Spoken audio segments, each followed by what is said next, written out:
Hello बच्चों। तो सवाल में बोला है when the temperature difference between inside and outside of a room is 20 degree Celsius, the rate of heat flow through a window is 273 joules per second.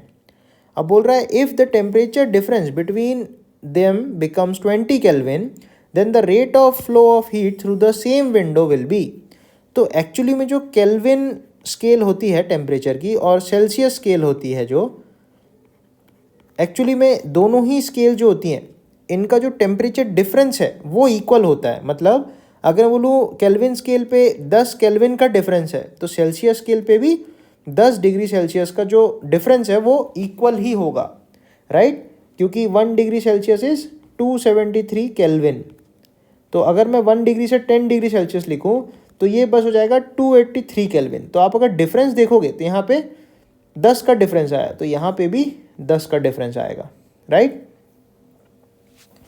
तो difference on both the scales are same. इसी वजह से अगर हम kelvin में भी बोलें कि टेम्परेचर डिफरेंस 20 केल्विन का आ गया है, तो हीट का जो फ्लो है वो हम लिखते हैं हीट फ्लो इज के ए डेल्टा टी बाय एल।